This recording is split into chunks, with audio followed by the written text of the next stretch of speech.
Oi galera, eu sou o psicólogo Bruno, bem-vindo ao meu canal. Esse vai ser mais um vídeo produzido aqui de casa, já que não dá para eu gravar o Carona Psi, que é onde eu costumo gravar no carro. A gente vai então fazer hoje mais um Pitacos Psi.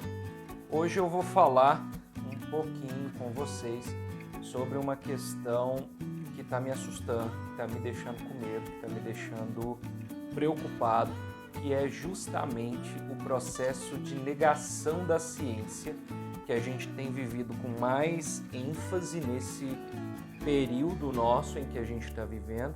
A gente está passando por uma situação em que o próprio presidente reforça isso, ele acha que é ok negar a ciência. E é interessante a gente pensar um pouco nisso, né? Então, esse pensamento científico, essa forma de buscar a verdade de uma maneira mais séria, mais robusta, né?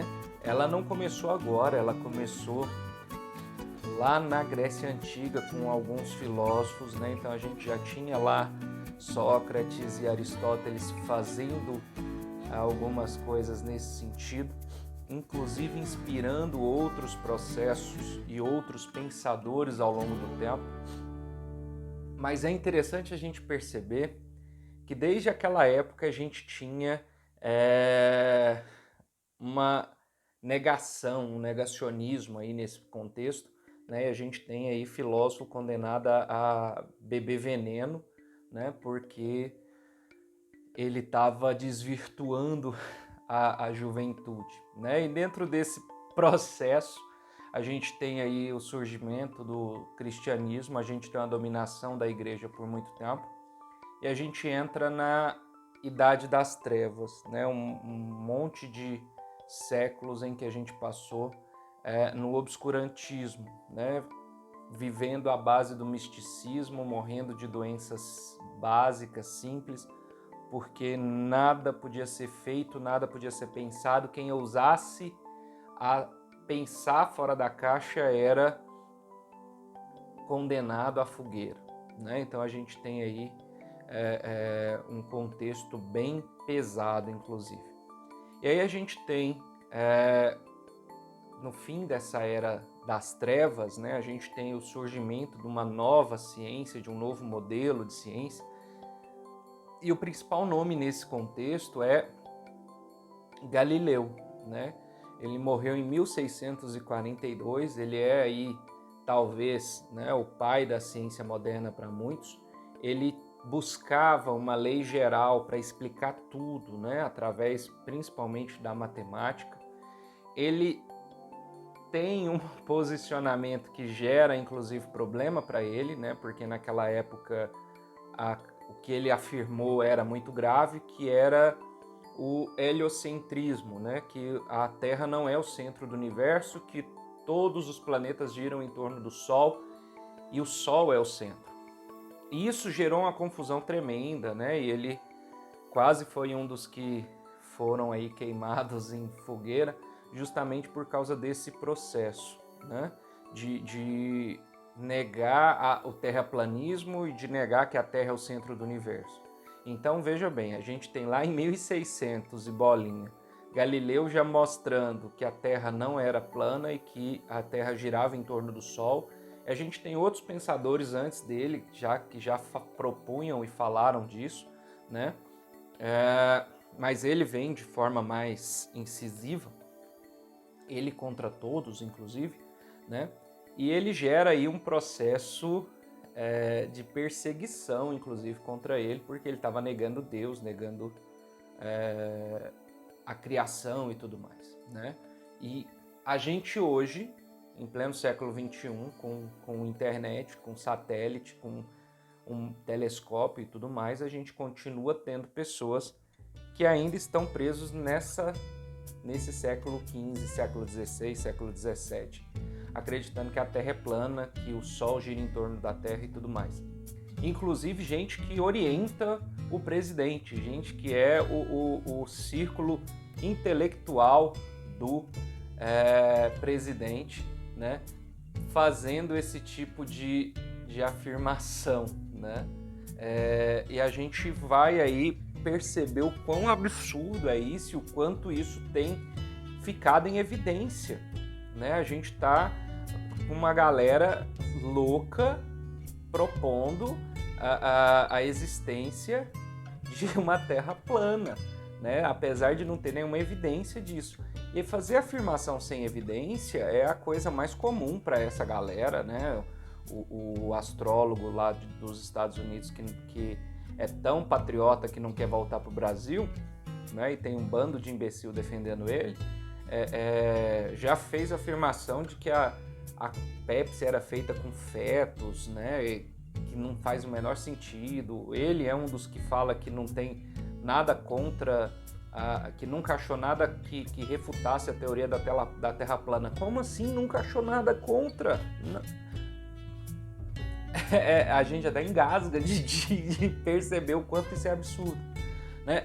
Na mesma época que Galileu, né, o Galileu ele vem, apesar dele ser um pouco empirista, né, de observação e de focar em observação, experimentação e tudo, ele não, na verdade, ele não era tão focado em experimentação, ele queria mais essa questão da observação e de traçar essas leis gerais e tudo, né? Então, o Galileu ficou famoso, inclusive, por um método que a gente chama de dedutivo, né? Que ele parte de um contexto para responder às dúvidas de um só. Como assim, por exemplo? A gente tem uma regra geral, né? Uma norma geral, né? Então, por exemplo, todos os seres humanos são mortais. Isso é uma verdade para todos. Logo, eu, Bruno, também sou mortal, né? Porque se todos são mortais, eu não sou diferente, então eu também sou mortal. Então ele parte do todo para o um, né? Esse é o método dedutivo. A gente vai ter aí depois outros pensadores com outros métodos também, né? Na mesma época de Galileu, a gente tem o Descartes, né? Que morreu em 1650, morreu quase na mesma época de Galileu.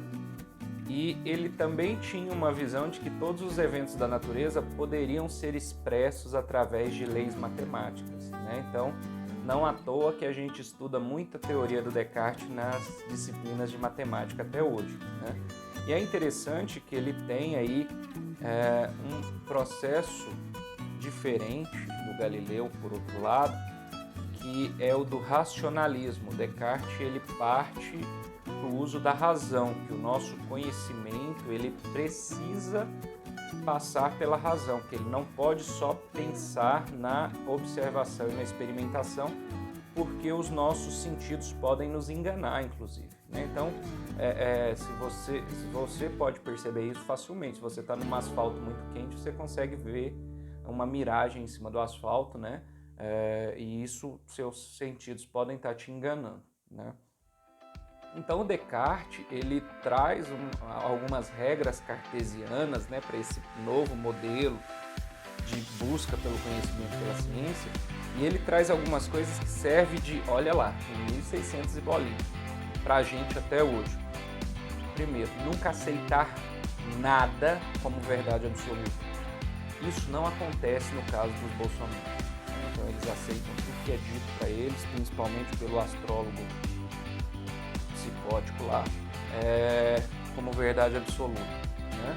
Essa é a primeira das regras cartesianas do Descartes. Depois disso vem outras regras, né, que ajudam nesse processo de descobrimento, de conhecimento, né, e que também serve dentro do plano científico, né, que é de dividir os problemas em problemas menores para ficar mais fácil de resolver, pensar de forma ordenada, né? Então a gente parte do que é mais fácil até chegar no mais difícil. Ninguém começa aprendendo expressão de segundo grau, a gente começa aprendendo mais e menos, né? E foco nos detalhes, porque todos os detalhes são importantes, a gente precisa estar atentos a eles para que a gente não deixe passar nada, né? Então o Descartes ele dizia que duvidar é pensar, né?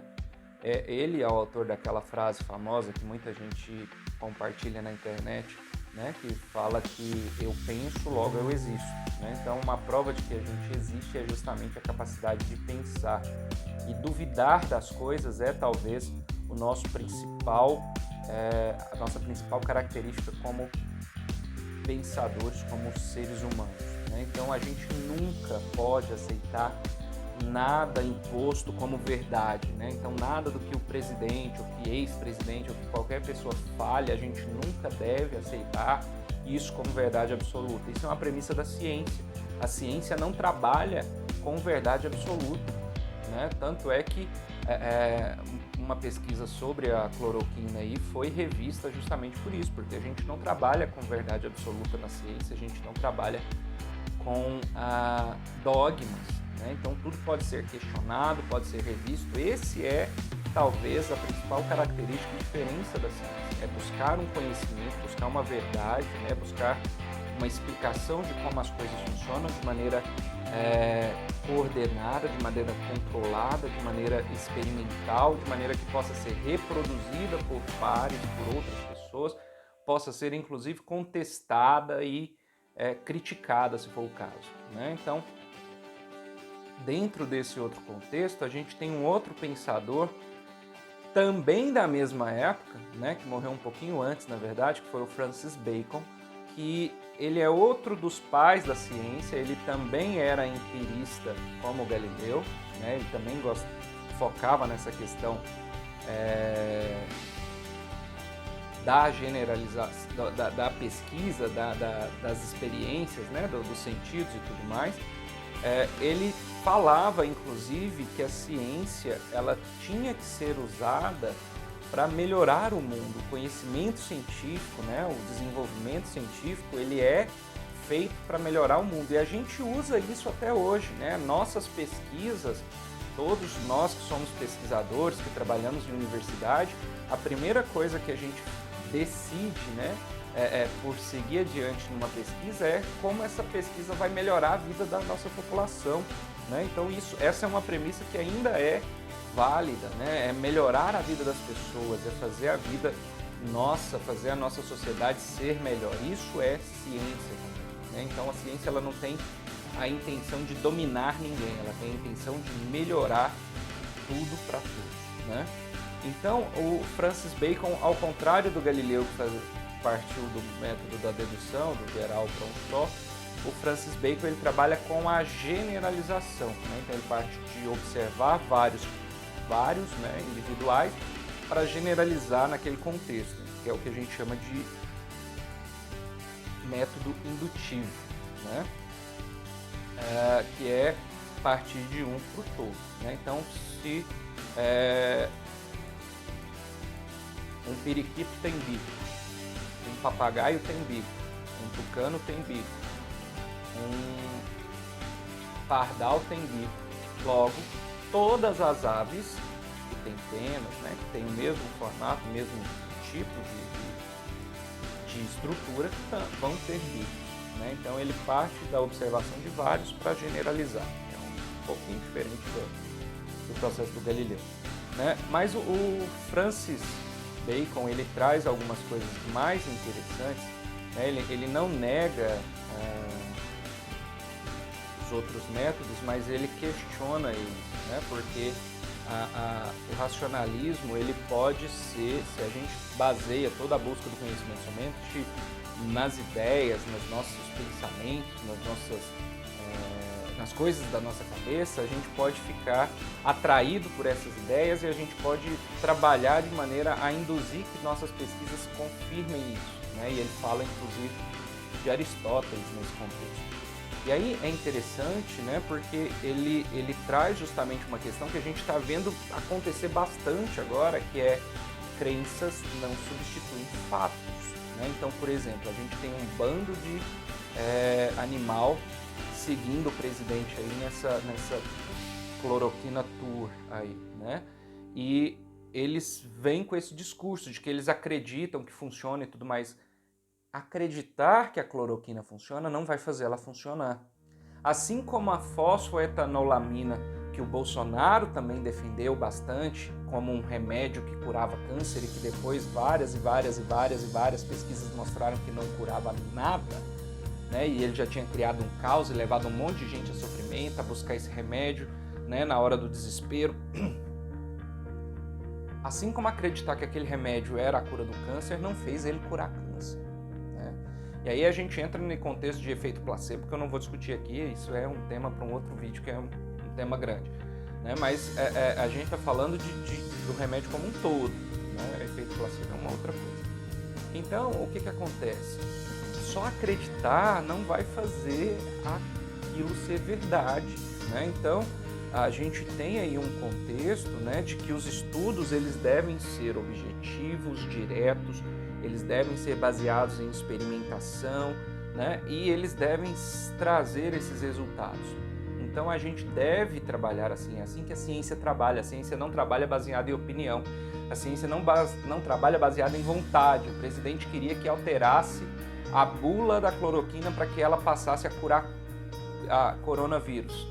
Alterar a bula do remédio não vai fazer ele passar a ter um efeito que ele não tinha, né? Então a gente precisa entender isso. E só para fechar, né, essa questão da ciência, o Francis Bacon ele trazia uma coisa interessante, que ele falava de 4 ídolos que ele considerava como empecilhos para que a gente chegasse a uma verdade plena, a um conhecimento pleno, ou seja, situações, características humanas que faziam a gente ser pior do que a gente deveria, né? Ou que atrapalhava a gente a adquirir um conhecimento. Ele chamava esses 4 ídolos de ídolos da caverna, da tribo, do foro e do teatro, né? Então, o ídolo, de forma bem rápida, o ídolo da caverna seria a nossa inteligência, o nosso intelecto, né? A educação que a gente recebeu, o que é individual nosso. Eu bati o dedo no microfone, desculpa. Então é aquilo que é nosso, e isso que é nosso vai ser diferente de todos os outros. Então, se eu mostro agora uma foto de uma torta de pêssego, talvez alguns de vocês salivem, talvez outros achem a coisa mais asquerosa do mundo, né? Então, a experiência pessoal ela vai influenciar aí nesse contexto. Então, talvez a gente nunca vai poder falar que a torta de pêssego é a melhor, porque tem gente que pessoalmente acha que não, né? A gente tem a tribo, que é a questão da natureza humana, né? Aquelas limitações que todos os seres humanos têm. Então são características de toda a nossa raça, de toda a humanidade em si. E isso é um outro problema, né? Então a gente tem aí algumas habilidades, né, de imaginar e pensar em algumas coisas, e isso limita muita coisa. A gente fecha muita coisa nesse processo, né? Depois o ídolo do foro, ele fala sobre os significados que a gente atribui a palavras, né? A linguagem, o entendimento que a gente tem. Então, às vezes eu posso falar do mesmo assunto que outros profissionais estão falando, mas por usar palavras e expressões diferentes, talvez no final o sentido seja absorvido um pouco diferente por causa disso, porque a forma como a gente significa a linguagem, né, seja ela escrita, falada e tudo, ela difere aí e ela impede o conhecimento pleno também, se a gente não consegue, por exemplo, conhecer toda a nossa língua, conhecer todos os significados, né? Então isso vai, obviamente, limitando as nossas capacidades, né? Isso entra, inclusive, lá no da caverna de novo. Se eu não tenho acesso à linguagem e à educação de maneira plena, eu não vou conseguir atribuir significado a um monte de coisa, eu não vou conseguir aprender muita coisa. E por fim ele fala do ídolo do teatro, que é aquela informação, um ponto de vista defendido cegamente, que é trazido por alguém, né, influente, e que a gente segue sem questionar, segue sem fazer nenhum tipo de questionamento ou de pergunta ou de dúvida, né? E aí a gente lembra lá do próprio Descartes, que apesar de ser racionalista, não ser empirista como o Francis Bacon, ele falava que duvidar é pensar, e se a gente não duvida, a gente não pensa, a gente só reproduz, e a gente passa a ser dominado, passa a ser alienado, passa a ser massa de manobra para os outros. E a gente hoje, o teatro, né, na época que ele escreveu, ele falava do teatro que era talvez o meio de comunicação de massa maior, né, que podia trazer alguma informação. A gente hoje tem a mídia que traz isso de maneira muito rápida para a gente, né? Então, hoje a gente não tem tempo, às vezes, de checar as informações que a gente recebe. Você recebe uma mensagem de alguém que você conhece e confia no WhatsApp, você pensa assim, essa pessoa não ia me mandar fake news, o que essa pessoa é inteligente, essa pessoa é esperta, Se ela me mandou, é sinal de que isso é verdade. Aí você vai e compartilha para os outros. 2 dias depois está todo mundo falando que existe mamadeira de piroca no Brasil, né? Por quê? Ninguém questionou isso. A gente recebeu aquele ponto de vista, defendido de maneira cega, e a gente reproduziu aquilo. Então a mídia também ocupa esse espaço de alienação aí, e a gente tem as redes sociais hoje ajudando nesse processo, né? Quantas pessoas defendem cegamente o atual presidente, por exemplo, fazendo coisas que eles criticaram, inclusive, em outras pessoas de outros tempos, né? E que se você questiona qualquer coisa, se você tenta argumentar com eles partem para agressão, eles te xingam, eles fazem um monte de coisa, e eles te ofendem, né? te criticam e jogam a cartada final, que é e o PT. Né? Então todo mundo que pensa contra eles acaba se resumindo em petista, comunista, que é visto como o principal inimigo cultural, inimigo físico, inclusive, de muitos deles. Né? E aí, se você se encaixa como inimigo, nada do que você diz, obviamente, vai ser válido ou verdadeiro. Né? Então, parece burrice, parece bobeira, né, de fazer isso. Ah, você é petista, você é comunista, mas a partir do momento que você encarna o inimigo, nada do que você diz tem sentido, nada do que você diz tem validade. E aí eles invalidam toda a sua fala, todos os seus argumentos, todo o seu discurso, porque você é petista, porque você é comunista, porque você é gaysista, né? E isso é muito sério, né? Então a gente está num momento em que a gente precisa mais do que nunca defender a ciência, defender o conhecimento científico, defender a forma como a gente constrói a nossa sociedade, para que a gente não retorne para a época das trevas lá, pré-renascimento, para que a gente não viva novamente num mundo de misticismo, num mundo que acredita que o que o líder fala é verdade absoluta e que a gente não pode criticar, não pode duvidar, não pode questionar. Isso é assustador, isso é horrível e a gente não pode deixar isso acontecer, tá certo? Então, como diria o sábio E.T. Bilu, busquem conhecimento, né? Busquem canais que possam agregar coisas para vocês, busquem podcasts que possam trazer conhecimento, que possam trazer essas visões de mundo de maneira mais prática, de maneira mais palpável. Né? Então a gente tem um canal muito bom na internet que chama Nerdologia, que é conduzido pelo Átila, que muitos agora sabem quem é por causa da pandemia, que é um canal que traz muitas informações interessantes, usam cultura também para cultura inútil, né, para trazer outras informações e tudo mais. A gente tem um podcast que eu sempre indico, que é muito bom, que chama Naruhodô, que é do Ken e do Altair, que também é psicólogo, que traz um monte de coisa legal e eles têm uma forma muito simples e muito fácil de entender vários contextos científicos, conceitos científicos, e no meio de um programa descontraído e curto a gente aprende muita coisa nova. Então vale a pena vocês também buscarem isso, compartilhar com outras pessoas. Obrigado por estarem até aqui, acho que esse é o vídeo mais longo que eu já fiz. Se inscreve no canal se estiver assistindo pelo YouTube. Clica no sininho para receber notificação, me segue nas redes sociais, o Psicólogo Bruno, né, tudo junto, em todas as redes, Twitter, Facebook, Instagram, YouTube, é sempre a mesma coisa. Compartilhe esse vídeo com outras pessoas e vamos defender o conhecimento científico, vamos defender uma educação de qualidade, vamos defender a ciência ao invés da cegueira ideológica e alienada. A gente não pode retroceder, a gente tem que avançar, a gente tem que evoluir, tá certo? Obrigado pela companhia de vocês e até o próximo vídeo.